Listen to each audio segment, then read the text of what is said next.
Good evening, ladies and gentlemen and board members.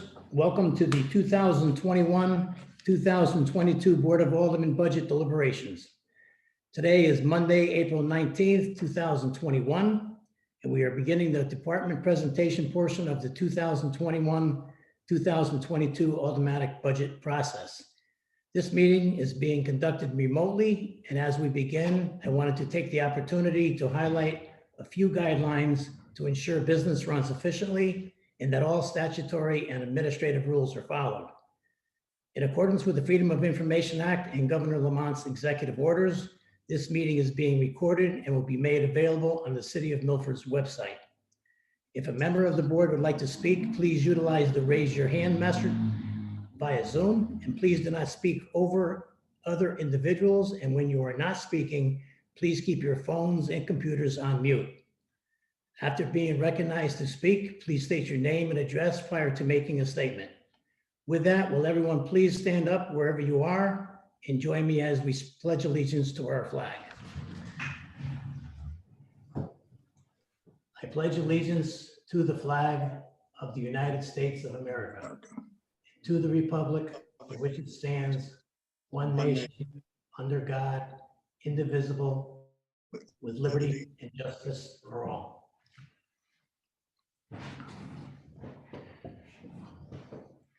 Madam Secretary, will you please take the roll? Alderman Beatty, Present. Alderman Gaynor, Here. Alderman Gementasio, Here. Alderman Golden, Alderman Hardiman, Here. Alderman Harla, Here. Alderman Marlowe. Here. Alderman Prente, Here. Alderman Frank Smith, Here. Alderman Winthrop Smith, Here. Alderman Sutton. Here. Alderman Tranquilli. Here. Alderman Vitro, Here. Alderman Vitale, Here. Alderman Willis. Here. 14 are present. Thank you, Madam Secretary. We have 14 present. We do have a quorum. Is there a motion to come out of recess? So moved. So moved. Second. We have a motion to come out of recess and a second. Roll call vote, Madam Secretary. Alderman Beatty, Yes.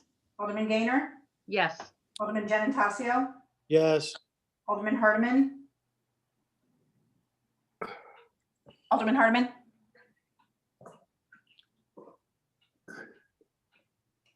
Are you muted? Marty, are you on mute? No, I'm not. We're taking roll call. No, Your we're name has been- we're voting to come out of recess. I'm here. Yes. Okay, thank you. Alderman Harla, Yes. Alderman Marlowe, Yes. Alderman Prente, Yes. Alderman Frank Smith, Yes. Alderman Winthrop Smith, Yes. Alderman Sutton, Yes. Alderman Tranquilli, Yes. Alderman Vitro, Yes. Alderman Vitale, Yes. Alderman Willis. Yes. All are in favor. Motion passes unanimously. Thank you, Madam Secretary. The first department on our agenda this evening is the Recreation Department, page 82. Mr. Garfield. Yes, thank you all for having me and for putting me first. I appreciate that. The Recreation Department survived so far the pandemic and is very excited about the coming months and all our programs starting up again. And we're revving up in here and looking forward to the summer season and having activities again. I'd like to quickly thank Ward Willis and Connie Gaynor, who join us every month in the Park Beach and Rec meetings. It's been nice getting to know them and talking to them, although we haven't done it in person yet. As far as our budget goes, really has remained status quo. Not much of a change at all. We will continue here at the Recreation Department to do the best, give the best services we can at the lowest costs. as we always have. Again, thank you, and any questions, I'm happy to answer them. Any of the board members have any questions for Mr. Garfield?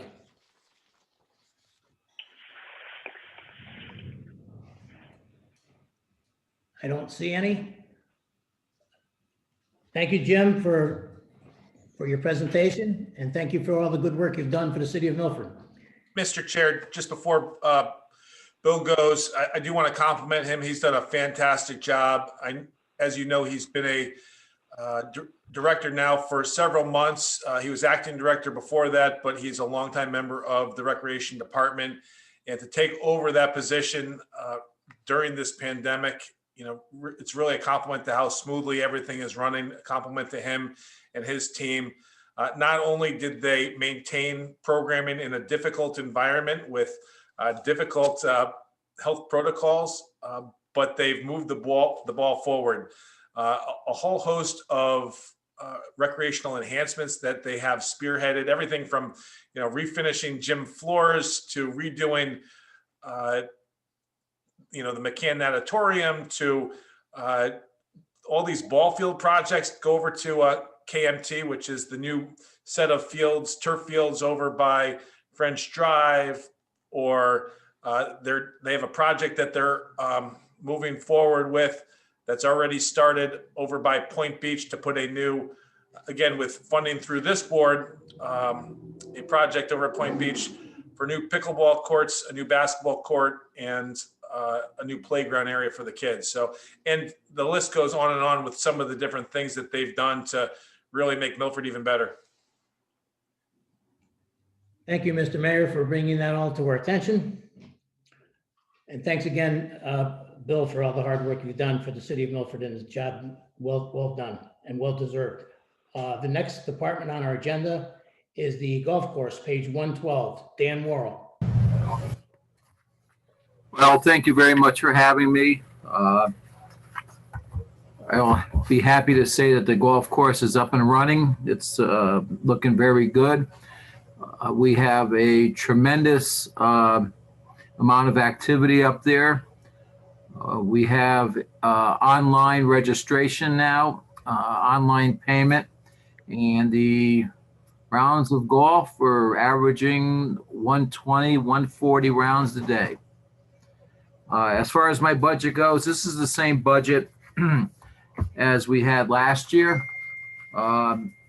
It's basically for secretarial fees, postage, water service, maintenance, replacement, and also depreciation expense. I'll be happy to answer any questions if anybody has any.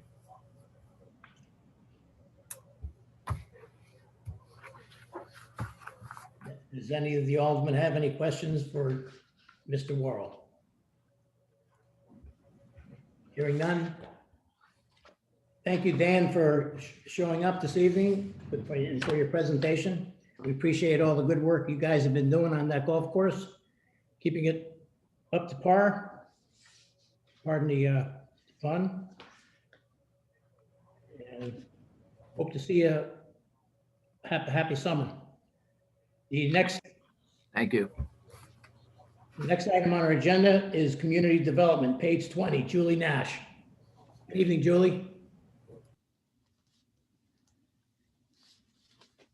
Good evening, Julie. Sorry about that. Good evening, everyone. Julie Nash, Director of Economic Development. I am here to discuss the budget. We are status quo. As you all know, this has been an incredibly challenging year, and many times we've been playing defense and just trying to keep up with all the information that has come our way. But I'm happy to say that we gained 20 new business starts in 2020, which is incredible. I really thought we were going to peter down a bit in the COVID crisis, but we were up. Again, this is another decade over increase. So I'm really proud of that. I'm proud of the work we've been able to do with the businesses that have actually stayed and retained business. As you all know, that Many of the businesses that were hurt the hardest were the service industry, and we're really focused on working with the restaurants. And an example of that is having the extension of the outdoor dining permit last week. So we've been able to do a lot with the budget that we have, and I am not asking for an increase. I'm happy to answer any questions. Does any board members have any questions for community development? Alderman Gainer. Through you, Chairman, to Julie Nash. This is Greg Harla. I'd just like to put a word of thanks to Julie and her commission and her efforts over the past year. I've been a longtime commissioner on the EDC, and then when I was elected alderman, I sort of the overseer of the commission and aldermanic overseer. And this year has been a real challenge to try to grow the city with all of the things that the city's been through. And I'd just like to say thank you for a job well done, continuing to keep things moving and keeping the city going in the right direction. So thank you, Julie. Thank you to your team. Thank you, Alderman Harla. Alderman Gainer. Thank you. Through you, Mr. Chairman. Hi, Julie. How are you? So you noted Hello, that Alderman Gainer. there were 20 new businesses. Is that a net? So that's an addition, like an increase versus those that have been lost and those who have gained? Sure. I can give you the exact number. Hold on one second. I can pull it up here. So we collect this data from the Office of the Secretary of the State and the CT Data Collaborative. It's open forum to the public. In 2019, we were at 453 new business starts. And in 2020, we are at 473 new business starts. Those don't include general proprietorship. So that would be LLCs, corporations, things like that. So we often think the number is higher than that, but that is the economic statistic or data or benchmark, if you will, that the towns use to see how they're doing over previous years. Great, thank you. You're welcome. Any more questions for the community development? I don't see any. Thank you, Julie, for your presentation, and thank you for all the great work you've done for the city. Thank you, Alderman Vitro. How you feeling? Everything feels better? I'm alive. That's all that matters, right? Hey, girl. Thank you for asking. You're very welcome. Have a great evening. The next Thank you. item on our agenda is the fire department, page 51, Chief Ito.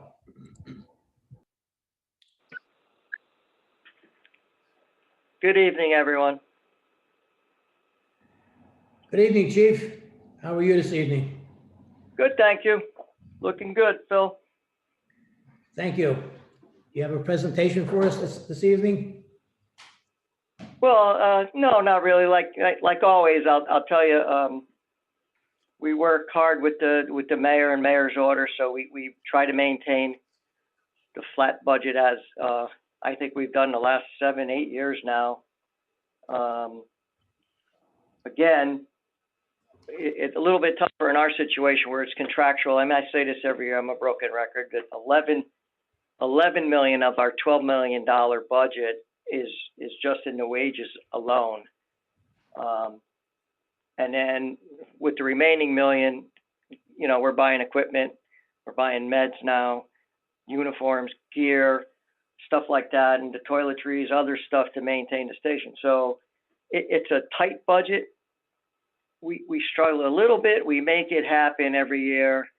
Every year I'm a little bit short, and I have to make a presentation in front of the Board of Finance in August to button up the budget to finish the past year.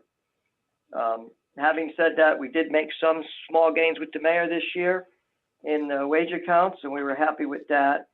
And the only thing I will say is I noticed, and then this may be a question to Peter, I noticed that the wage accounts, the regular wages, stayed the same as the previous or this current year, fiscal year budget.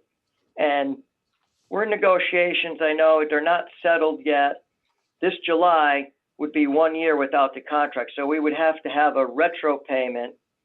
And then this July moving forward, we would also have to show if there's a pay increase in the contract with the union. So I'm just ballpark without saying where we're at.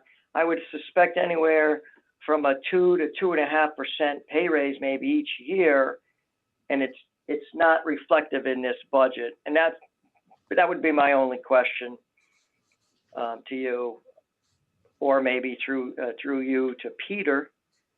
And any other questions that you may have, I'll be happy to answer. I have both chiefs with me, Chief Bagley and Chief Fabrizi.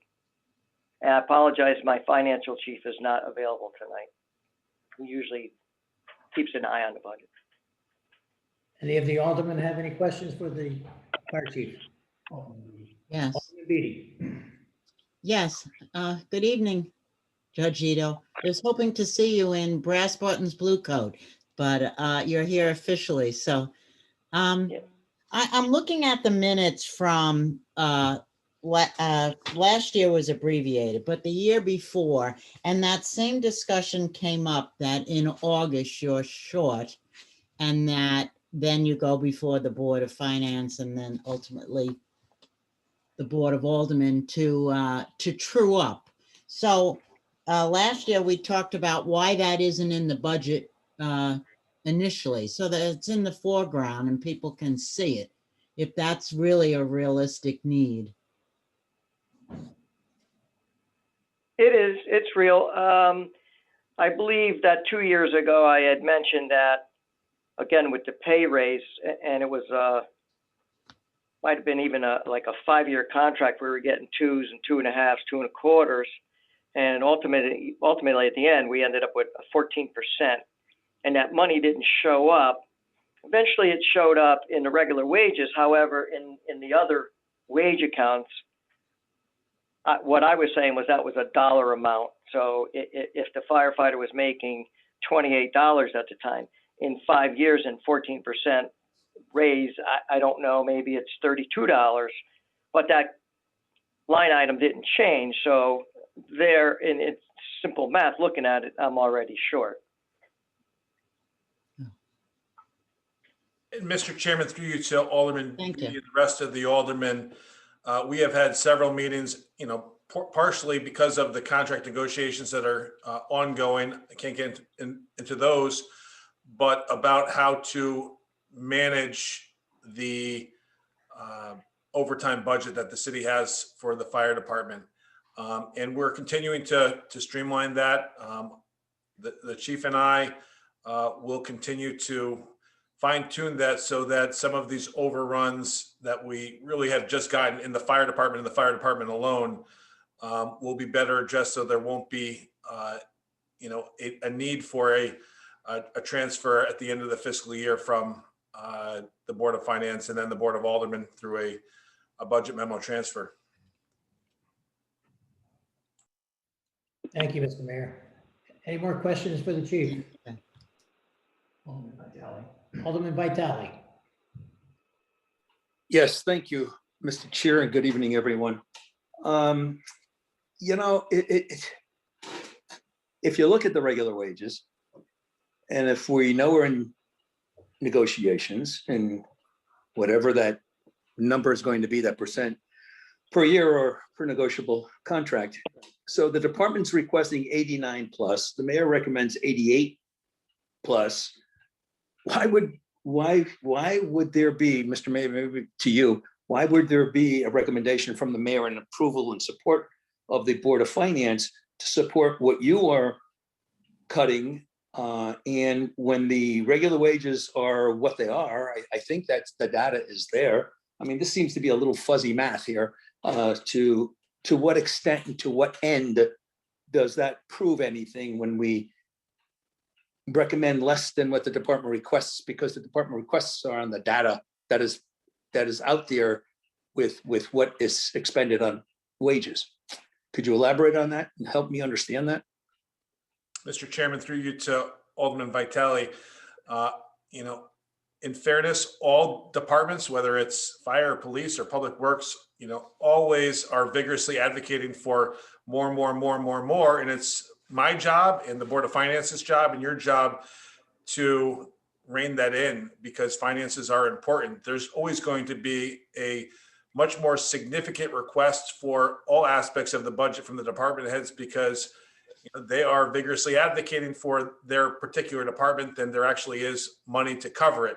And there is going to be the additional wage adjustments from this next contract that are going to be included in this budget. As you know, those are in the back of the budget under the, under a separate account until we finally reach an agreement with the bargaining unit.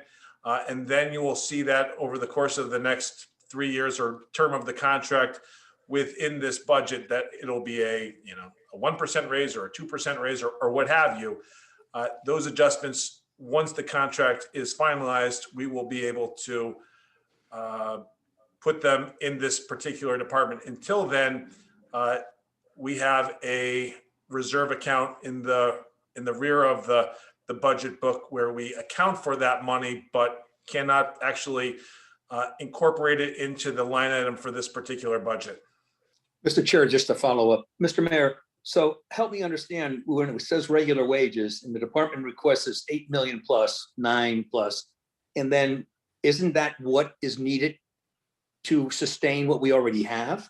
And so if you're cutting it back, we're cutting it back and the finance board is supporting that.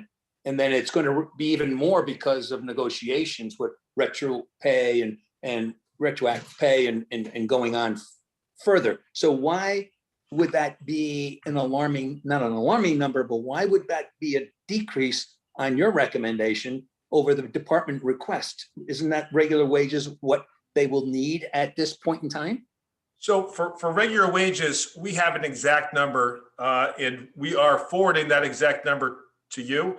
There's no adjustment with that regular wages line item. There's a specific number of positions, that are authorized in this, and to some degree, a relatively specific amount for each position. Now, there's going to be some retirees, and there's going to be some, new people hired at different rates or different scales. But it's pretty much we know exactly how much is going to be under regular wages.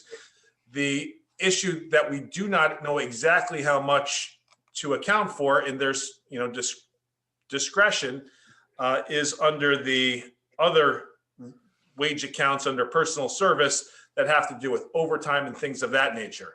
Those are the areas where there has been some shortfalls that we've had to account for. And from an operational standpoint, my office has been working with the fire department to tighten it up a little bit to make sure that we are, making sure that we have the utmost public safety and accounting for that, but at the same time, not going above and beyond areas that we may not need.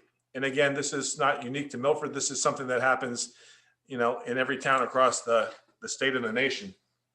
I can understand some of that, but the fact is, if the department requests 88,930,472, and I would assume that those wages are already there that they have to account for, and then to lower that and then come back, it's going to be more anyway. So it's that movement of numbers, that fuzzy layer that's there that almost exists in every budget, like you say, because you never know, especially if you're not in negotiations. And then at the end, we're coming back and we're saying, hey, we need to put more money out of the reserves or whatever account it comes out of. And I don't see that as being a transparent number that we can count on and see in front of us with any justification. I'm sorry, but thank you for the explanation. Thank you.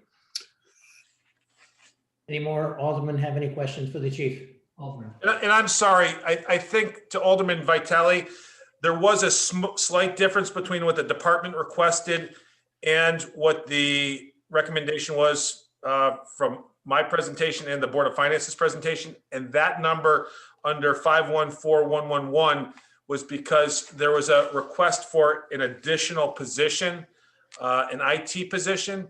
And, again, the IT positions are always, at least so far, under the IT department, the MIS department. the fire department had requested under a BR3 a new IT position, and that's the difference between the 8930472 and the 8873295 in that regular wages account. That's where the difference is. Thank you. Alderman Bronte. Thanks. Good evening, and through you, Chairman, I'm unmuted. Chief, I just wanted to first thank you, and if you could extend our thanks on behalf of the board to your staff and all the work you've done during COVID. It's so very appreciated. And I wanted to raise my hand because I wanted to clarify. I wanted to make sure that it was this IT support specialist position that we were talking about. So that clears that up. Are there any other line items where there was a difference of opinion between yourself and the Board of Finance in terms of something that might be imperative for the best work product from your crew? Anything that we should take a look at, or are you pretty comfortable at this point with the negotiations you've had?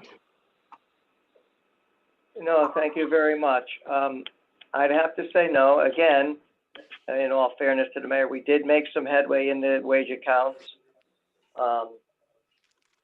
Most of the other accounts that have increases are just brought back to what we had the year before. Last year, as you remember, the governor didn't give us Milford as much, and we had to come back. I think we had to give $300,000 back, maybe. And we picked and choose through the budget there, 5,000 here, 5 here, and we got to that number to support the reduction, which was after the Board of Finance's approval last year. But those numbers came back, and having said so, I don't believe that there's any other accounts that truly need any honing in on. Okay, great. Well, thank you again very much.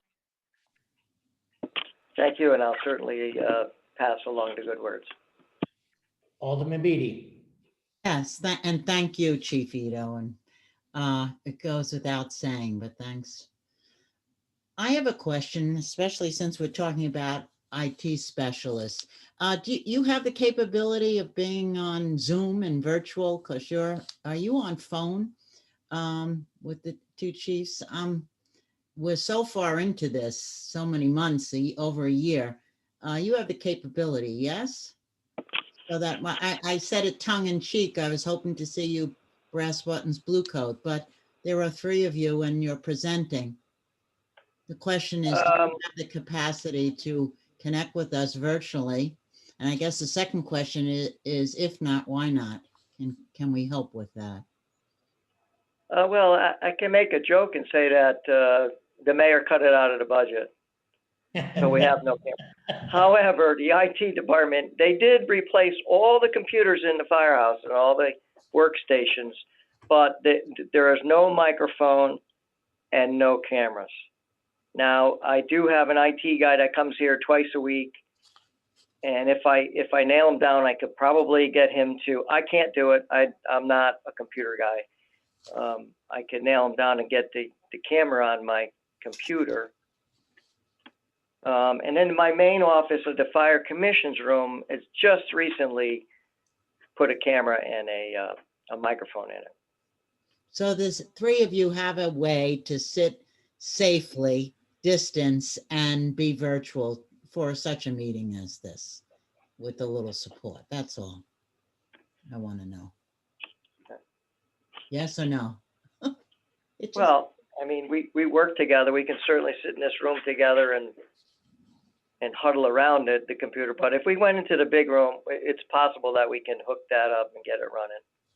Okay. Anthony's pretty sharp with computers. We might be able to have him do it. It was meant to give you the support, not even as a criticism, but wondering why. Thank you. And again, these days, technology is so easy. There is no software for these cameras. I purchased a $14 camera, and all it is you plug it into one of the USB ports, and even a computer that does not have a camera already installed, it folds right into the system. So it's pretty user friendly these days. Thank you. Thank you, Mr. Mayor. Alderman Giannatasio. Thank you, Mr. Chairman, through you to Chief Ito. Good evening, Chief. Just wanted to ask you a quick question in regards to under personal services, the vacation and relief. You requested $1 million. The mayor recommended 750, and the Board of Finance supported the mayor's recommendation. Is that account, you alluded to the fact in your submission that when wages do increase, Chief, and you have to change people's pay in regards to vacations, in regards to holidays and things like that, obviously that increases the wage overall. Is that why you're requesting $1 million to make up for that simple math, as you put it, that shortfall? Thank you, sir. It is, yes, partly. I always say when we get fully staffed, I've said, hey, the fire department's fully staffed, we're in great shape. And the next day, 2-3 guys end up retiring. So we have vacancies. We have 8 vacancies currently, and this account covers those vacancies along with the contractual vacations that people take. So there always has to be somebody working. And this account covers the bulk of that. And you'll see last year, in fact, the mayor recommended 800,000. But again, when we had to make those changes through the state, we cut that back down to the 650. I think that, like I said, we went down maybe to 300,000, but a majority of that went down. I should have stuck with that number this time. I settled okay with the 750. But yes, and to your point is, again, some of that is the increase in the pay raise. These accounts are dollar amounts, so it's the hourly wages for these people. So it is a little bit more, and then we have a little shortfall. So, Chief, is this the first time you requested $1 million, or you've requested that amount prior? Definitely the last 2. I would have to go back and see the third one, but the third one maybe the 800. But yes, that I asked for increase in that one. I asked for increase in the overtime account for EMS. I asked for an increase in the educational supplement, which, we have a lot of kids coming in on the job now that have some college degrees, which we pay for.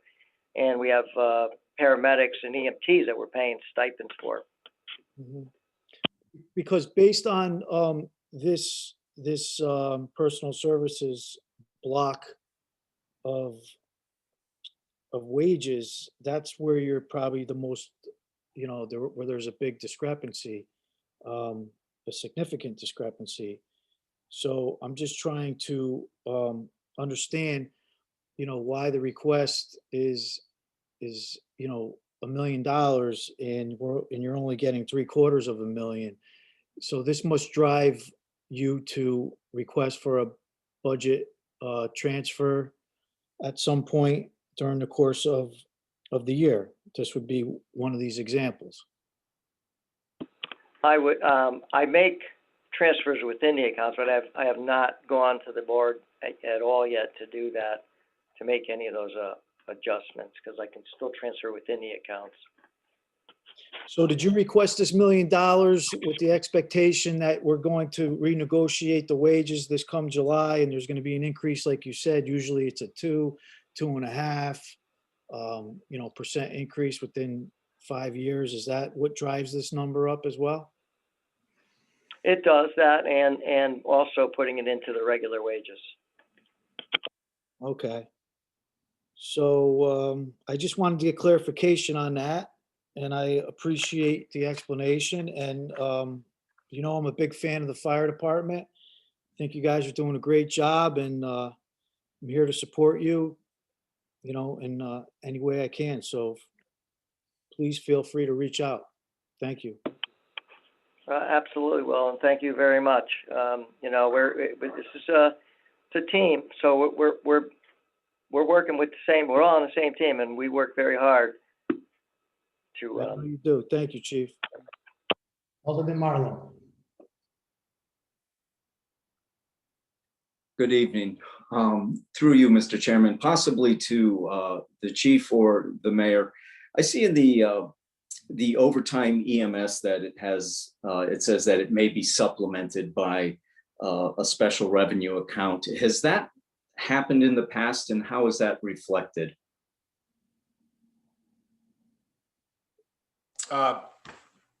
Through you, Mr. Chairman, to Alderman Marlowe, and then I'll let the chief fill in any details.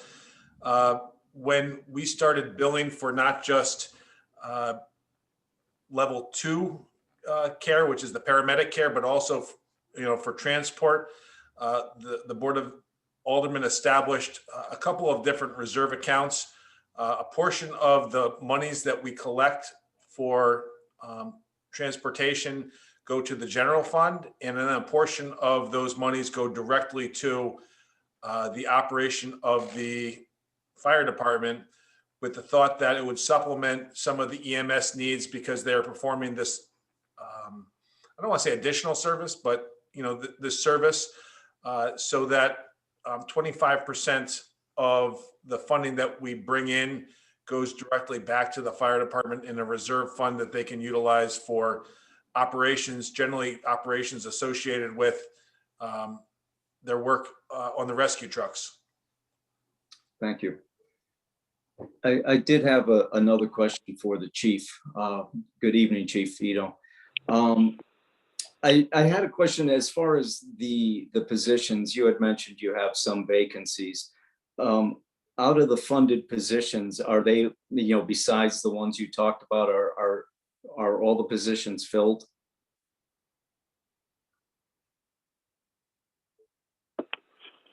No, through retirements and injuries, I have 8 current vacancies right now. Okay. All right. And I know you had said that. I just didn't know if there was any others besides that. No, that's it at this time. And like I said, we can run a test and hire 8 people, and then 2 weeks later, 2, 3 more go and retire. It's, you know, as guys reach their 20, 25-year mark, they start retiring, and then we currently have those vacancies. It kind of continues. At some point, when we get young enough, we'll have enough people here to work less than 20 years. They'll have to stay for a while. So hoping it'll turn around. And the mayor was correct too. His explanation with the EMS is 25%. And in fact, we have been purchasing the meds, so that's gone up. We're buying most of our medications now, since the hospital takeover from Milford was a good partner with us in the past. And we maintain, as you know, we always go to you in February for fire apparatus, engines, and quints and ladder trucks. We don't go anymore for ambulances. We now purchase those ourselves in a kind of a rolling stock 2-3 year replacement for ambulances. So we currently have 4 brand new ambulances on the road, and we ordered one now through that money. Thank you for the explanation, Chief. And I would also like to just thank the fire department for all the work that they do. Thank you, Mr. Chairman. Any more questions for the Board of Aldermen? To the chief? I'd like to personally thank you, Chief, for and your staff for all the work they've done with this COVID as well. Repeating Alderman Parenti's comments. And I was happy to say, and I'm proud that I got my second COVID shot from Battalion Chief of Milford Fire Department. That's I'm saving that little circle on my arm. That was great. Hopefully it wasn't too painful. I went to sleep the next day, so it wasn't painful. Thanks again, Chief. The next, you're up next too with the lights, hydrants, and water on page 62. Again, the Chief Ito. Yes, sir. Again, that, you know, it always goes back to Peter. If Peter's online, that you know, we're in charge of these or hold them, but these are the, as I say, these are just the the numbers, the accounts for paying the bills.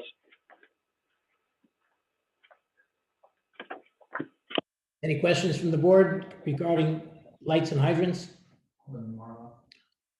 Alderman Marlowe? You're still muted, Alderman Marlowe. I'm sorry. Through you, Mr. Chairman, to the chief, just with the water charges, I mean, how do they figure that? How do they estimate that number?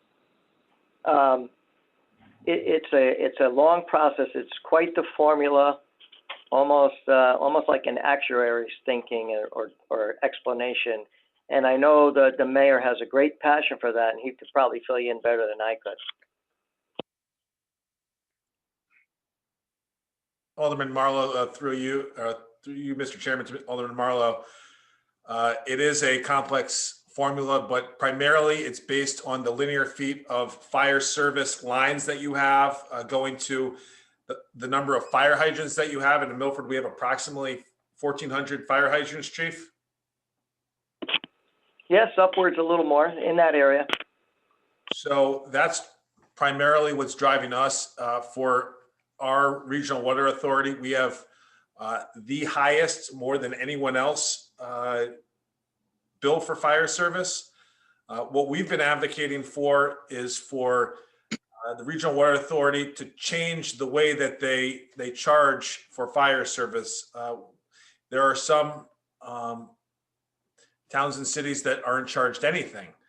Like MDC up in the Hartford area, those towns that are served by that water authority are charged $0 for their fire service. And, we're charged $1.5 million. Now, they also don't get pilot money from the water authority. But if you look at the amount of pilot money that we get versus the amount of costs associated with the fire service, again, it's not balanced.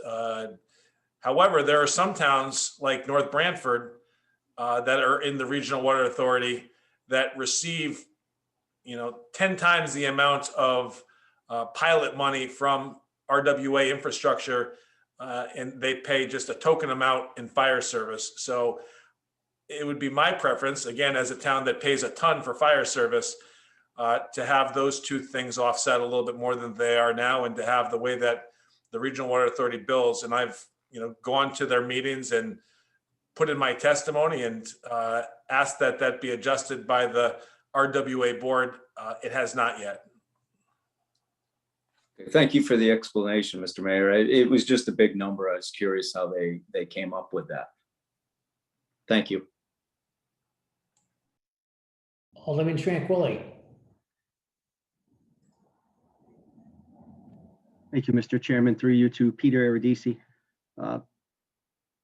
As Mayor Blake would know, I've asked the past couple of years about this account, if there's any savings. Now I know there's true savings in street lighting, but has our hydrant rental and hydrant water charges going up in the past several years? And I'm just really curious to know if it is actually, there's actual real savings at the end of the year. And the second question would be what would our savings have been last year? What was our total cost year to date last year for last budget? Sure. Through you, Mr. Chairman, to the alderman, in the hydrant water charges, that figure keeps going up. There's been an increase year over year. The savings in this department account, if you will, are primarily in street lighting. And as we talked about in previous meetings, there has been savings in the street lighting account. And we've brought the budget down. I think historically, years ago, if you look back to 2018, 2017, the average total yearly expense in street lighting in 1 year, there was 1 year, I think it was upwards of 860,000, and it averaged in the 700,000 range. But now in the past couple of fiscal years, including this current year, we are we've lowered the budget to some extent, and the actual is projected. I know last year It was 616,000 in fiscal year 2020. And in fiscal year 2021, we haven't obviously completed the year, but year to date, we've spent 395,000 out of the $730,000 budget. And if we have about 4 more months of billing to go through, I think you would expect to see perhaps another 160,000 more or less added to that number. So there will be some savings this year. So if you take 395 or add 160, it's about 560,000, let's say 600,000 to estimate. You know, we could have upwards of 100,000 in savings perhaps in fiscal year 21, the current year. Thank you.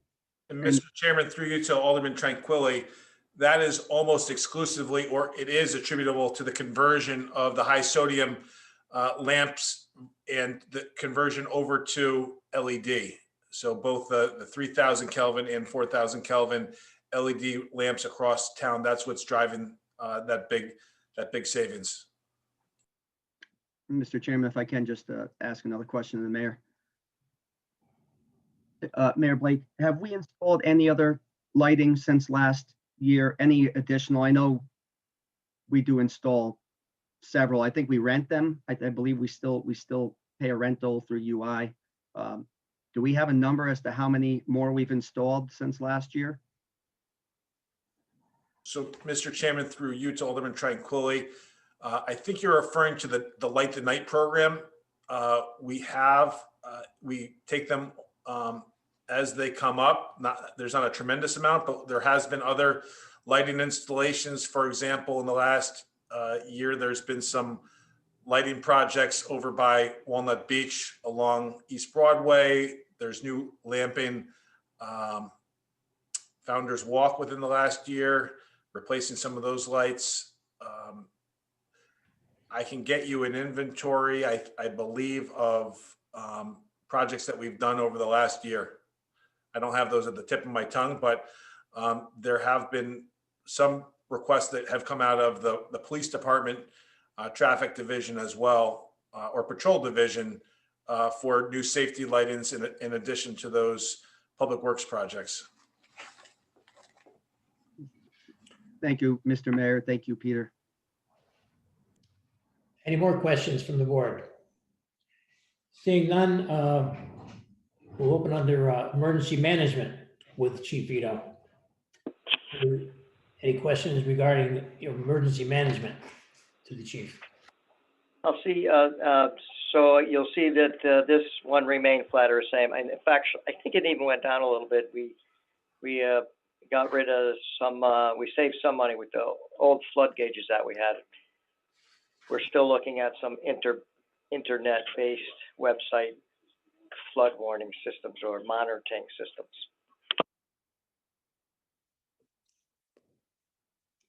Any questions from the board under emergency management? Seeing none, we'll open up the last one for the chief on CMed, page 88. Any questions for the chief concerning CMed?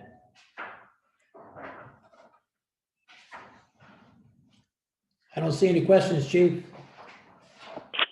Thank you, Mr. Chairman. Thank everybody there. And stay safe. Thank you for your time. Thanks for listening. Thank you and your staff once again for the tremendous job they do for the city.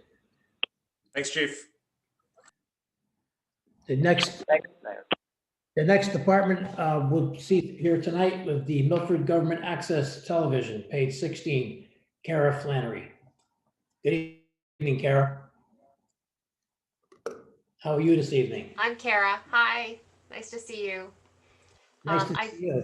Do you have a presentation for us? Or? I do not have a formal presentation other than to say, you know, the COVID-19 pandemic, obviously, since you're all meeting on Zoom, our operations have really been focused on taking the recordings of these Zoom files, putting them up on the channel, putting them up on the YouTube channel.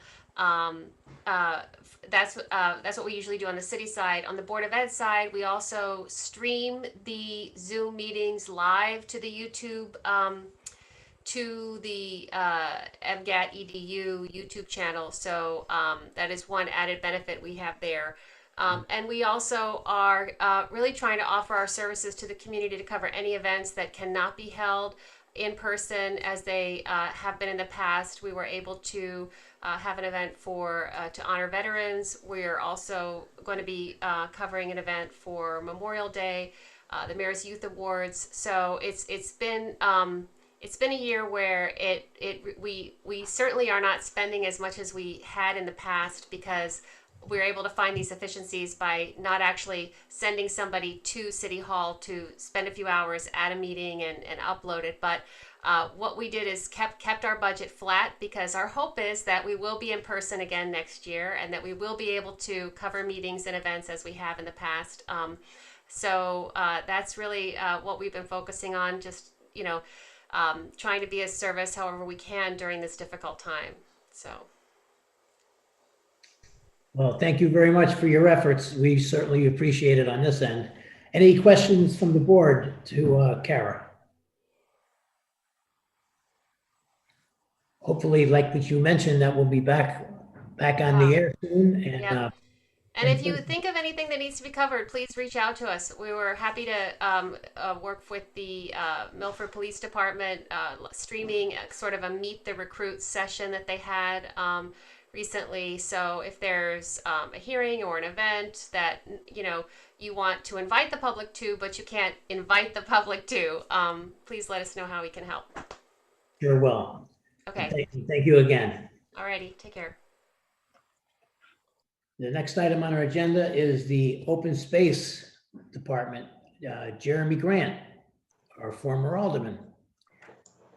Good evening, Jeremy.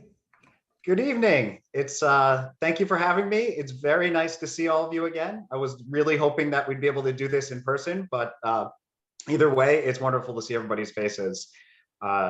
So this year, has definitely been tremendous for open space. People have been taking and flocking to all of our passive recreation areas, and we absolutely love that. So we want to take into enhance them as every way we can. As far as the budget lines, this is one of the easiest ones on the agenda. There's only one item, so I'm happy to answer any questions you have. Any questions from any of the board members to Open Space, Jeremy Grant? And Mr. Chairman, one event that Jeremy is helping to host this weekend is a tree giveaway at Eisenhower Park. If anybody's available, I know that Saturday hopefully is a nice sunny day, but I think some of the aldermen have probably already signed up for a tree. But if you could stop by, see the effort in action, that would be great. He's done a great job. Thank you, Mr. Mayor. So does anybody have any more questions for the open space account? Alderman Marlowe. Good evening. Through you, Mr. Chairman, to Jeremy. Hi, Jeremy. Just a question, as part of your responsibilities, are you looking to identify new open space areas? Yeah, through you to Alderman Marlowe. Absolutely. We are always taking and looking to, take and find new areas that can be acquisition for open space and for open space preservation. And, anytime that those do become available, I know not just my own department, the mayor's office, public works as well, are always taking and trying to find ways that we can preserve as much natural environment as possible. Thank you. Any more questions from the board? Hearing none. Thank you, Jeremy. Great to see you. Great to see you again in the little picture square, but it'll be better when we have you in person someday. Thank you. Thank you. Thank you again for what you do for the city. The next department on our agenda is Harbor Management. Jim Donegan. Thank you, Mr. Chairman and members of the Board of Aldermen for having me tonight. My name is Jim Donegan. I'm the Operations Director at Milford Landing Marina. Last season, we finished very strong down at the Marina and the harbor in light of the pandemic and the associated restrictions. We're really looking forward to this season. We've been focusing on marketing and increasing all of our revenue accounts. We've been working with online booking and Docwa this year for online booking. And we have a lot of reservations coming in and a lot of interest in the marina. Our mooring field is filling up with mooring renewals coming in. We're working to increase our dinghy and small boat storage that we offer down at the harbor and at the boat ramp. And things are really coming along now, and we're getting the grounds ready. We have some improvements going on over at the boat ramp with some improved lighting and an improved recreation area at the end of the boat ramp, which is also going to help us increase our boat storage area and getting people out on the water and giving them a place to store kayaks and small boats and dinghies.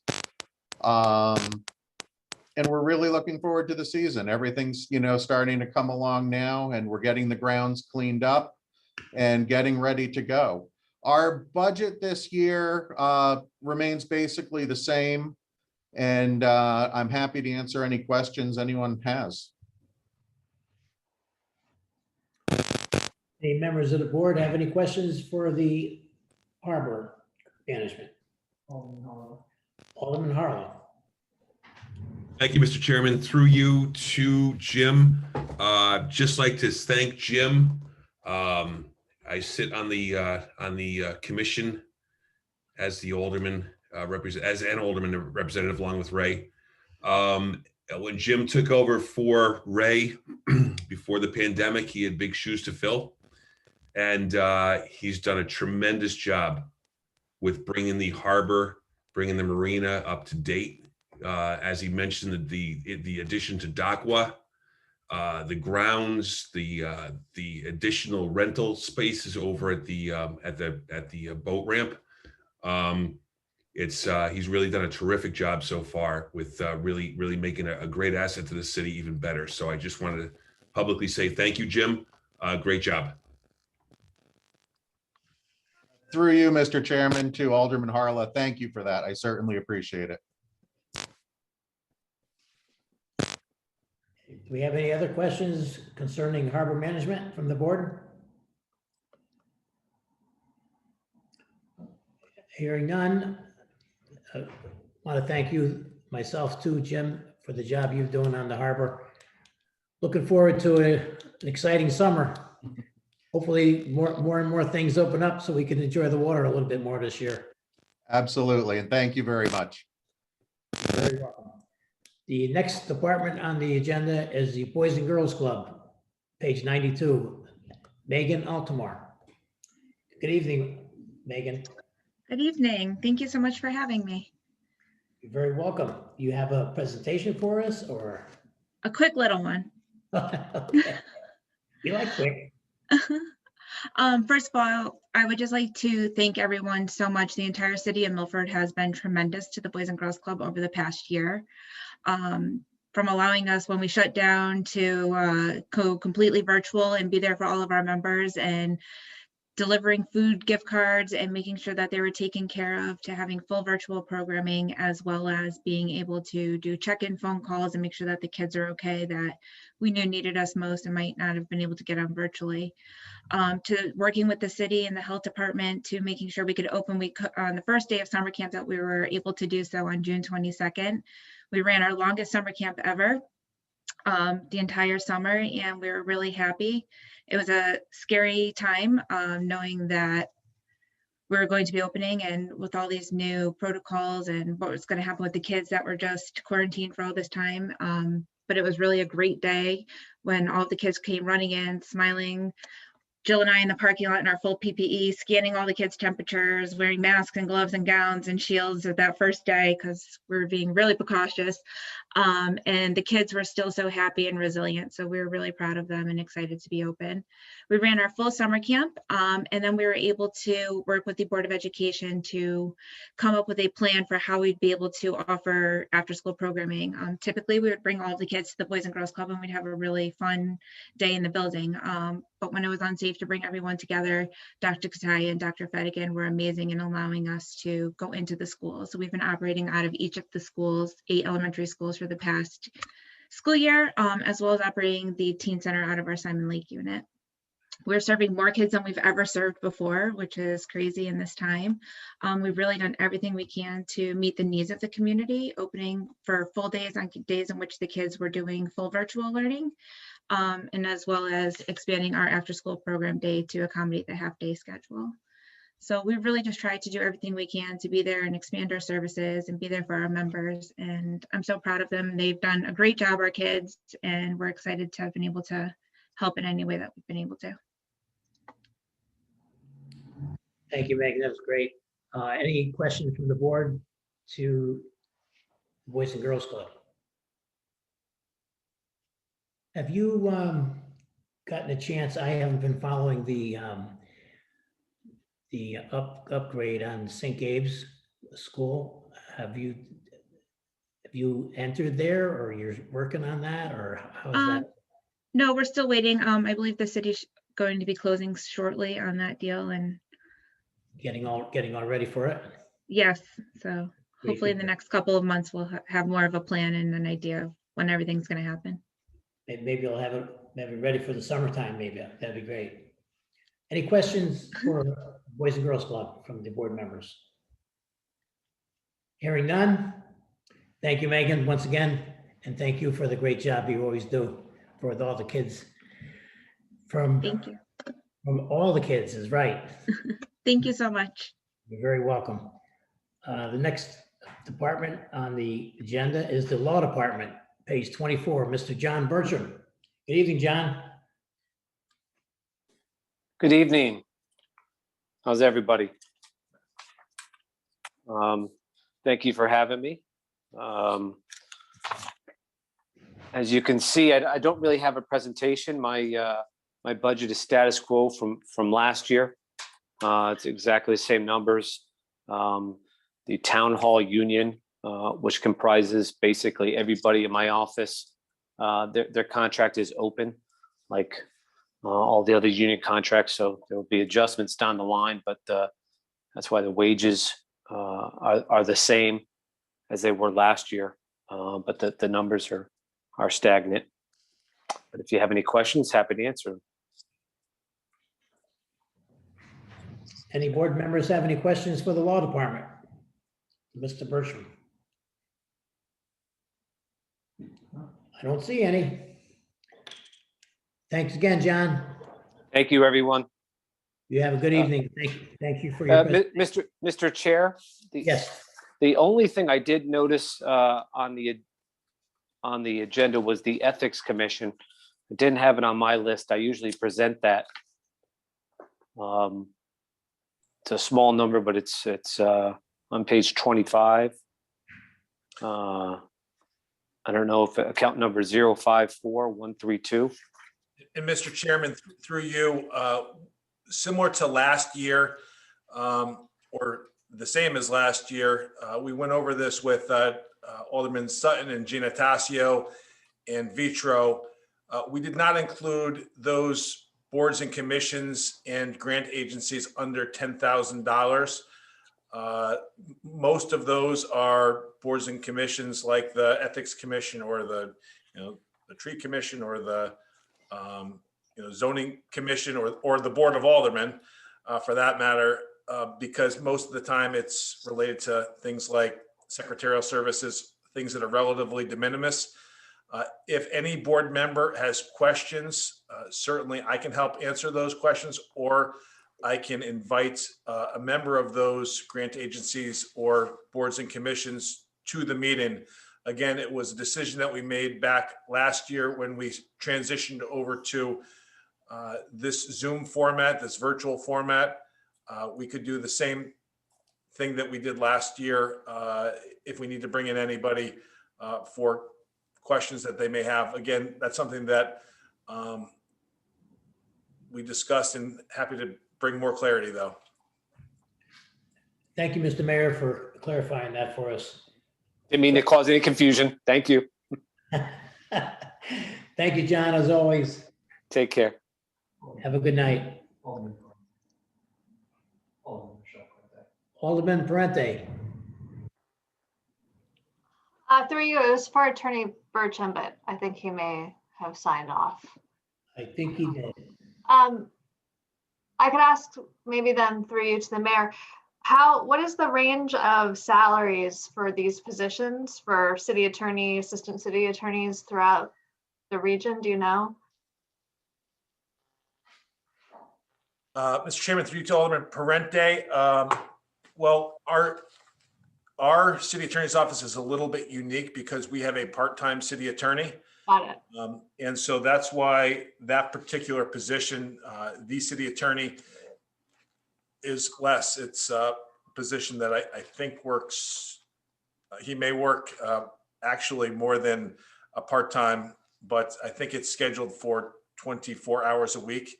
Okay, that makes sense. Budgeted towards, so he makes far less. It's a part-time position. He also works in his private practice. Gotcha. Okay, thank you. Thank you, Mr. Mayor, for that explanation. The next department will be the Department of Permitting and Land Use, page 27, Joe Griffith. Good evening, Joe. Good evening, good evening, Mr. Chairman. I'm Joe Griffith, the Director of the Department of Permitting and Land Use. And yeah, I have prepared a presentation, but I've also been advised to keep this short. So if I could just kind of give you a briefing without sharing my screen, and then if there are any questions regarding the budget, I'd be happy to answer them. Again, hopefully briefly. In the past year, we have, along with the rest of the city, made our adjustments to the COVID-19 pandemic. So right now, we continue to restrict and reduce public access to our facilities, but I can say I'm pretty confident that we're doing that without compromising any of the service to our customers, or frankly, we've actually, through our increased use of technology, I think actually made the interactions a lot better.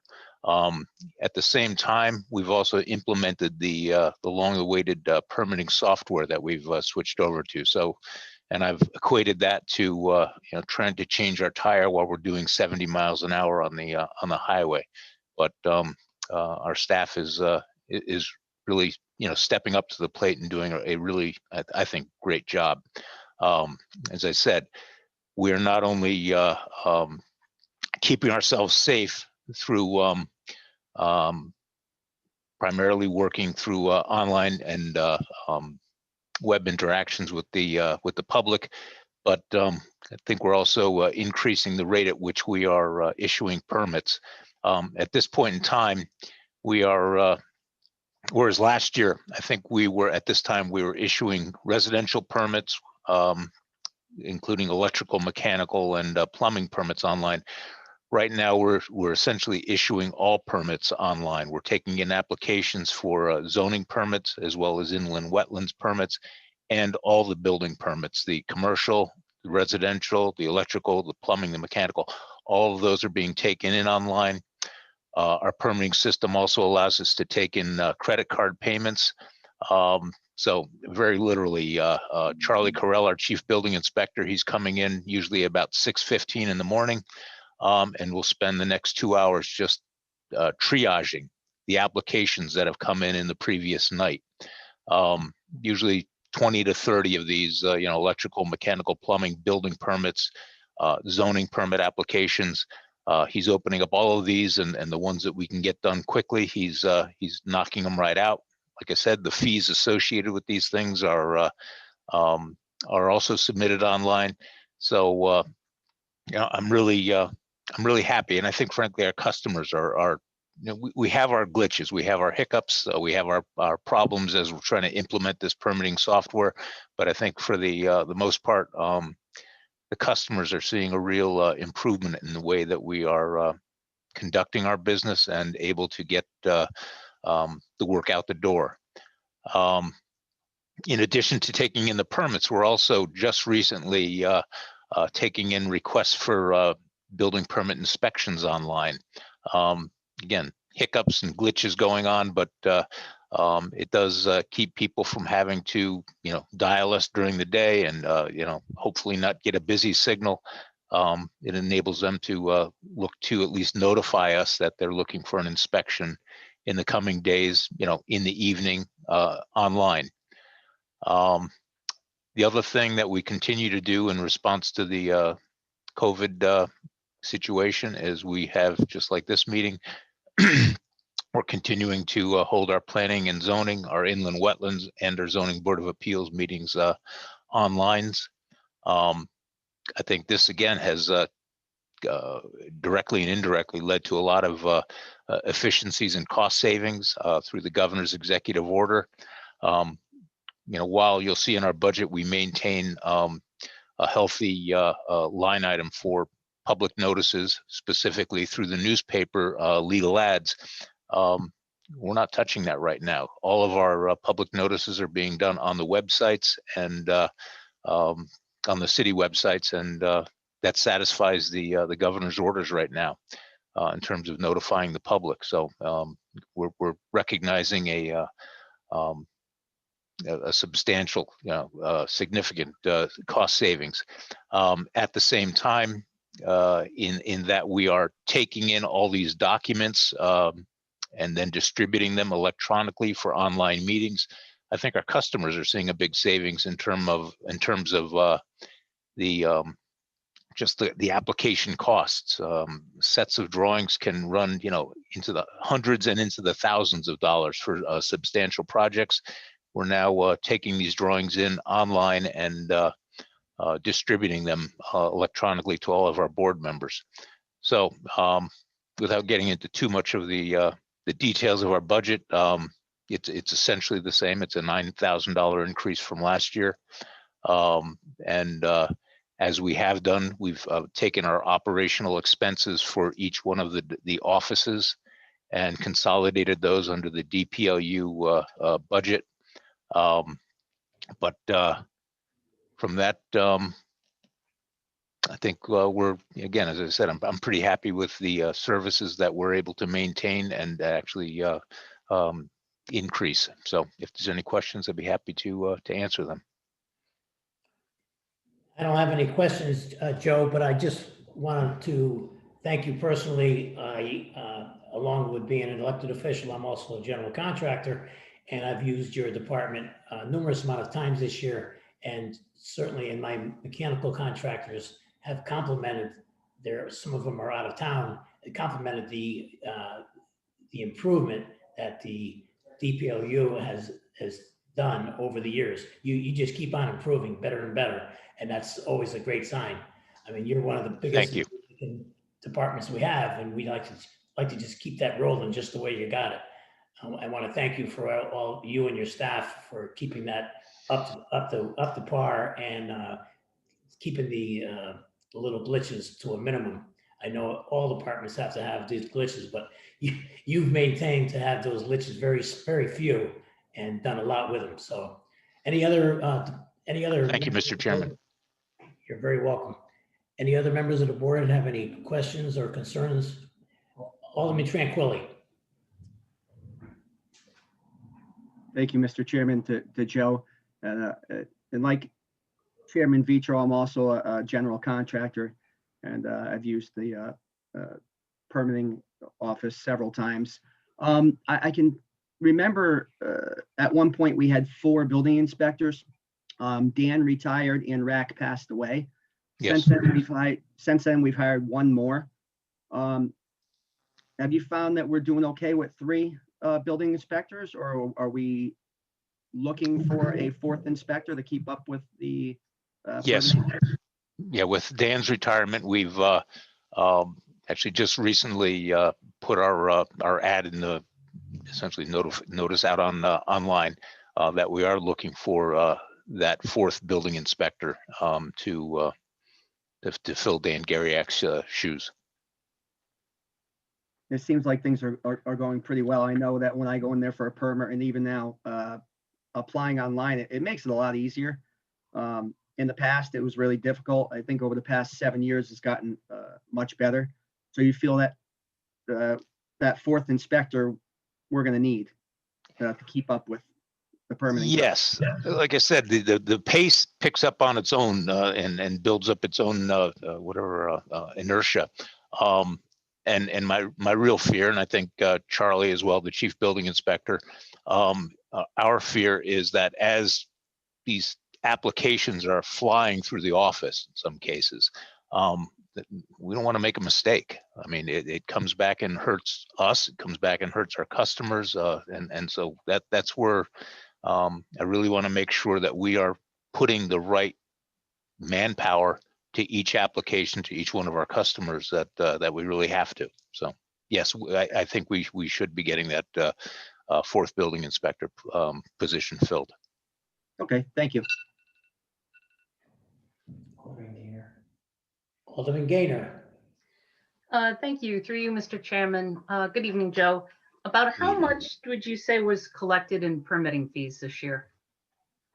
I just did a quick run, and again, I'd like to have all these things at my fingertips, but running the reports on the new software is difficult. It's one of those things that you try and then you realize you're not getting the right data input that you're looking for. So anyway, right now, as of the first 3 quarters of this year, the fees are beyond $1 million for the department, which I think puts us on pace or ahead of pace from previous years' fees generated. Great. Just one more question. I think last year you mentioned that in 2022, there's a state regulated or plan for conservation and development, and yes, that potentially that there would be a consultant that would need to be hired. Is that included in this budget? Yes, and I believe there are other funds available through the city to hire that consultant, depending on what the scope of the work is. As of the past week, we have been reviewing internally and also with the Planning and Zoning Board Chairman, Jim Quish, the scope of services that we're looking to solicit for this consultant. So if we don't engage him this year, well, let me put it this way. Yes, we would be engaging that consultant this year. How we pay for his fees, a portion of it would come out of this year's budget and perhaps or this past year's budget, and then another portion through this coming year's budget. Great. Thank you very much. Mr. Chairman, just for some historical perspective, well, I can only talk about maybe 10 years ago, but 10 years ago, a portion of the consultant that we hired funding came from a grant. A portion of it actually came from the Chamber of Commerce. The Milford Chamber of Commerce actually funded a portion of the consultant's fees 10 years ago as well.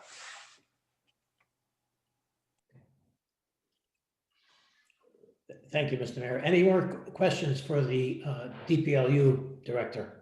Alderman Wynn Smith. Good evening. Thank you, Mr. Chairman, and through you to the director. I know a couple of years ago we had increased some of the permits and fees of your department. The fee schedule, yes. Yes. Did you have anybody who complained about the increase in fees or did not do certain work because of the increase in fees? So did you see that at all? In short, no.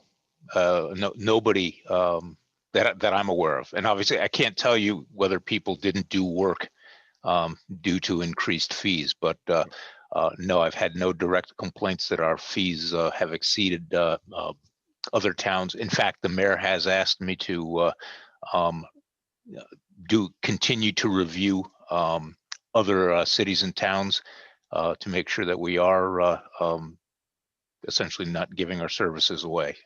But no, quite the contrary. I think we still remain very reasonable in terms of our fee schedules. Mr. Chairman, through you to Alderman Smith, back in December 2019, I think was the last time that there was a fee schedule adjustment. Some of the fees actually went down, some of them increased, but overall, we are still less than the surrounding communities in terms of our building fee schedule and those rates. Way less than some municipalities, in New Haven, even in New Haven County, not just Fairfield County, but even in New Haven County, where generally rates are a little bit lower than Fairfield County.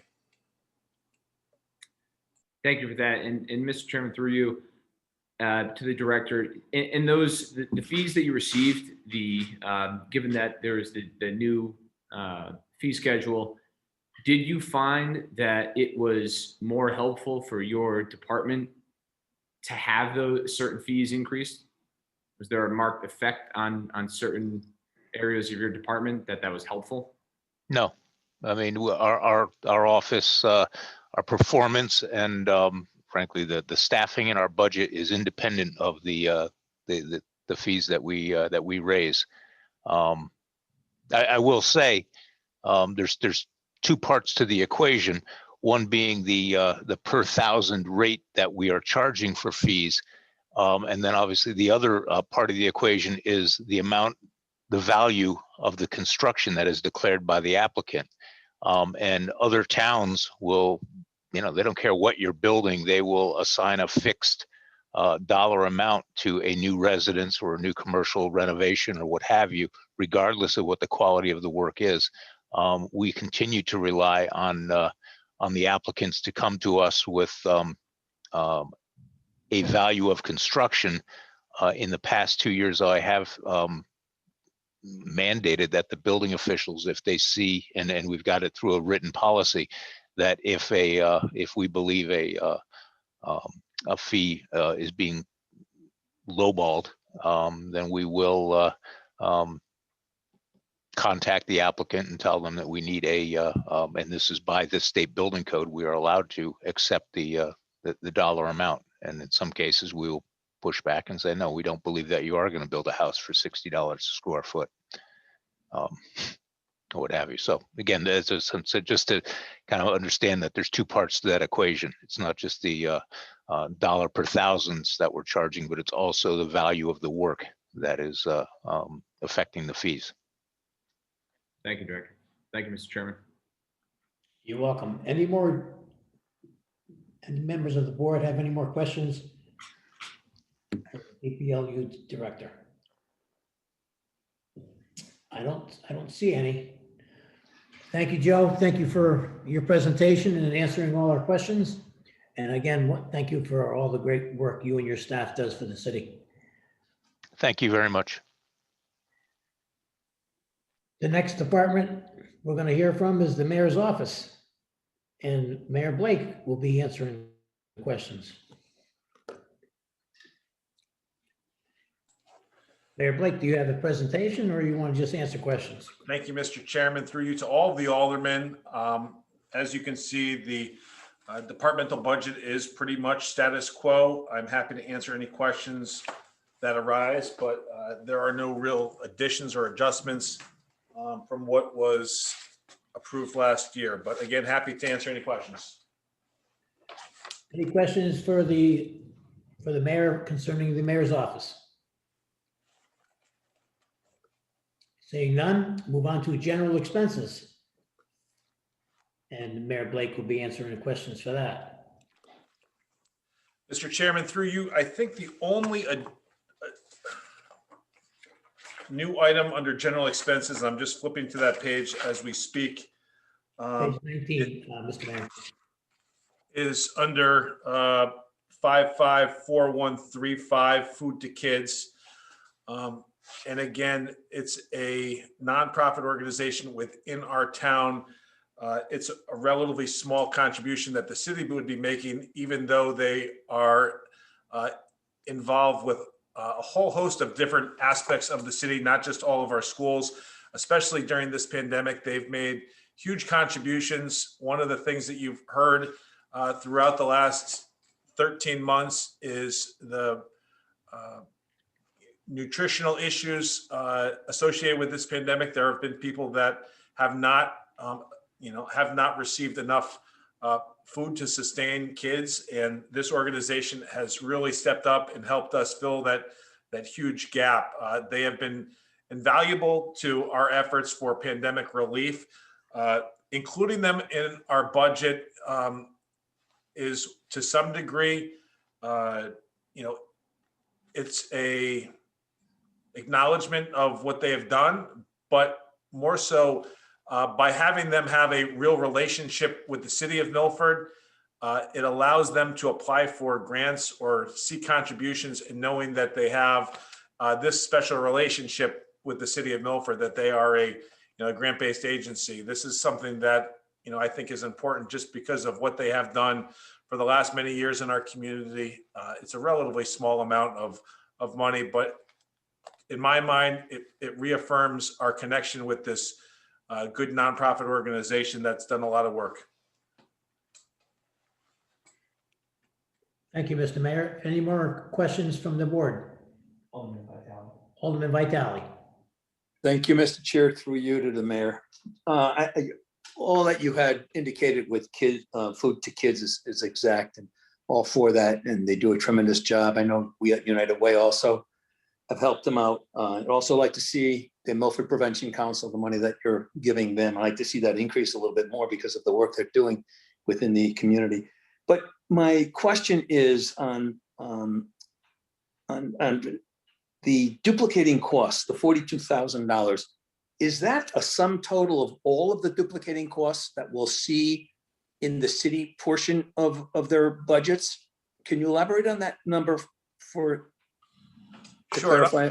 I will let Peter assist me with some of the details, because several years ago, all of the copy machine contracts were centralized.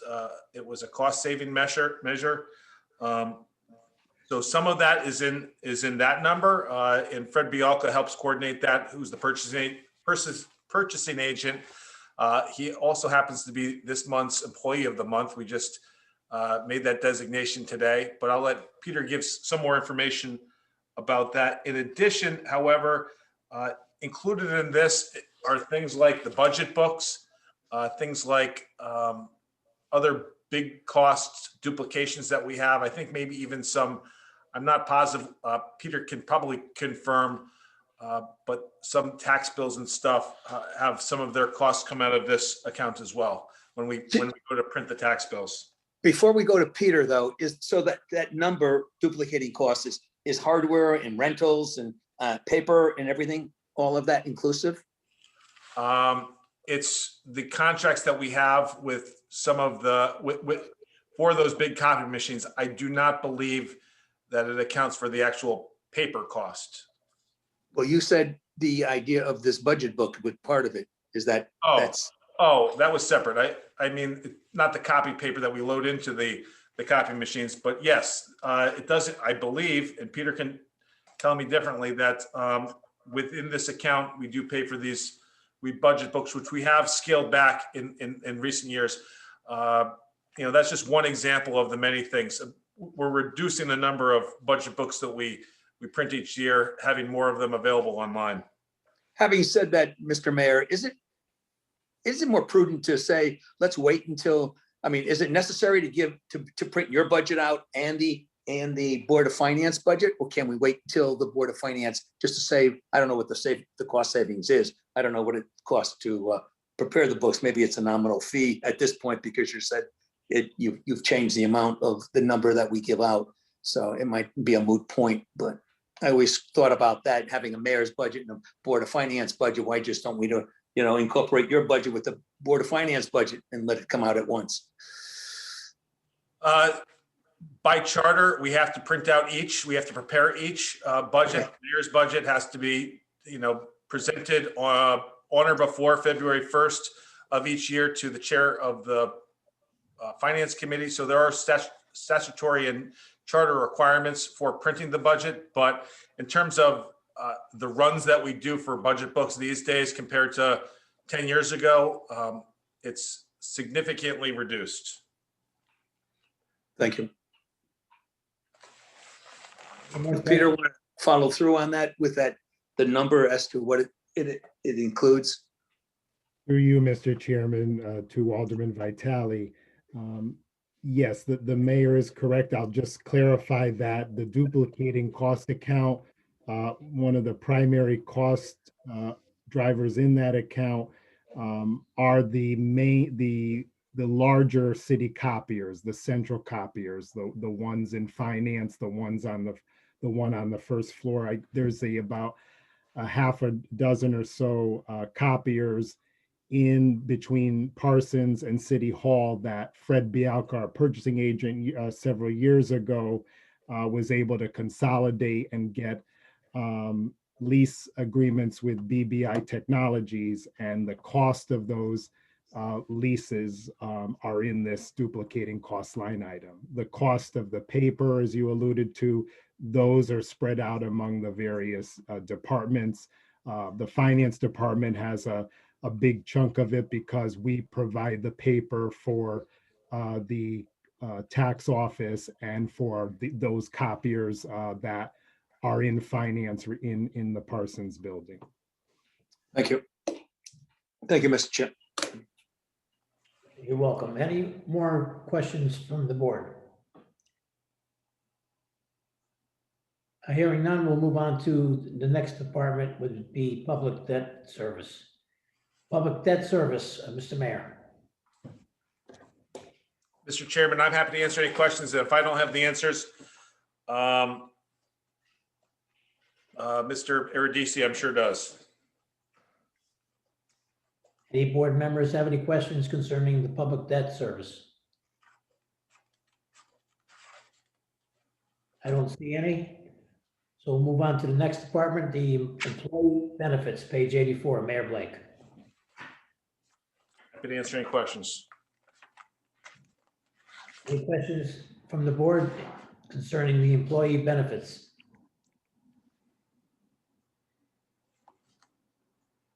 I don't see anybody's hand raised. We'll move on to insurance and bonds, Mayor Blake. Any board member have any questions concerning insurance and bonds? Moving right along. The next department will be claims and refunds. Page 85 to Mayor Blake. Anybody have any questions concerning claims and refunds? Being none, we'll move on to the next department, benefit and salary reserve. Any board member have any questions concerning benefit and salary reserve? I don't see any questions raised. Move on to the next agenda item, like private school textbook. Any board member have any questions concerning private school textbook? I don't see anybody with any concerns with that. Moving on to the. Excuse me, Mr. Chair? Yes. I'm sorry to interrupt like that, but it said where's the private school textbook on 92? Yes. I don't see it on 92. It's actually on 93. 93. I'm sorry. Thank you. It's still holding fast on $20,000. Thank you.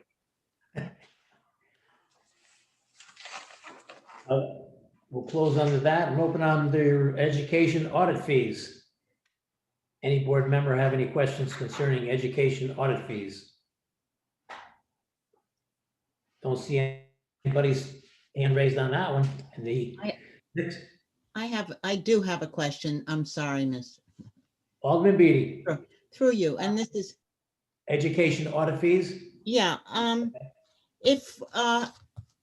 if an evaluation was to be done, would it come under education audit fees, say an evaluation of a new program or something? Or what exactly would the education audit fee? Mr. Chairman, through you to Alderman Beatty, there is a statutory requirement that we do this fiscal audit of the Board of Education, Milford Public Schools. I think that any additional oversight assessment would probably be separate. But Peter, can you provide additional guidance? That's enough. I didn't know it meant fiscal audit. Okay, so I was thinking another kind of audit. That's fine. I can, Thank you, Alderman Beatty. thank you, Mr. Mayor. The next item would be school debt. Anybody, any board member have any questions concerning school debt? Alderman Parente. Yes, through you, Chairman. I don't know if that would be to Peter or to the mayor. I'm just wondering about, earlier, we've been learning about the money that's coming in through federal grants for education. And do we know, or should we find out, can any of that money be used toward paying down some of this debt? Mr. Chairman, through you to Alderman Parente, my understanding is that the legislation allows you to use some of the money that is coming in for new projects, including new capital projects to enhance school infrastructure. I know that included in the legislation was mention of improvements to ventilation systems and HVAC systems. But the U.S. Treasury Department is still developing its guidance exactly what we can use the American Rescue Plan money for.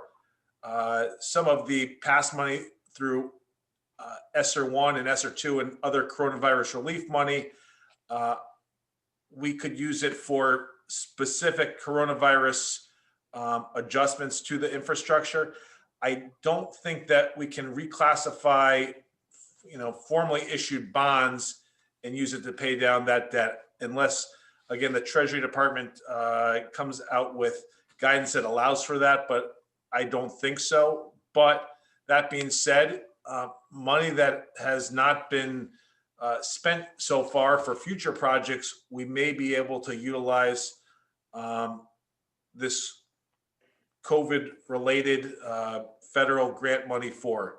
I think that you may want to speak to Jim Riccitelli, who helps to plan capital projects, or Pat Bradbury of the school system, to talk about what projects are priorities for the school and maybe which ones may be able to be paid for through coronavirus relief money.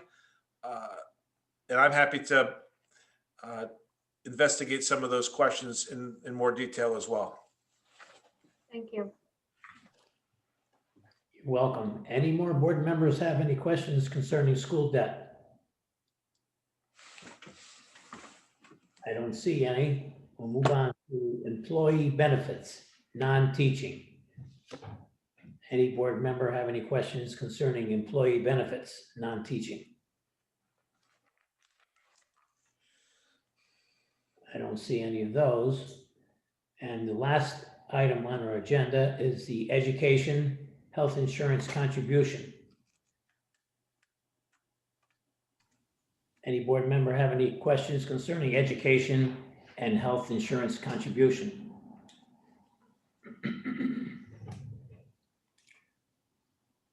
I don't see anybody have any questions concerning that. So I'd like to entertain a motion to go into recess until April 21st. Second the motion. So moved. We have a motion and a second to recess until April 21st. Any discussion? Thank you. Roll call vote, Madam Secretary. Alderman Beatty, Yes. Alderman Gaynor, Yes. Alderman Genintasio, Yes. Alderman Harla, Yes. Alderman Hardiman. Alderman Hardiman. Yes, yes. Alderman Marlowe, Yes. Alderman Parente, Essentially throw out the 8,800 per class. Alderman This Parente, legislation is going to do Yes. in the future after the grandfathering. Alderman Frank Smith,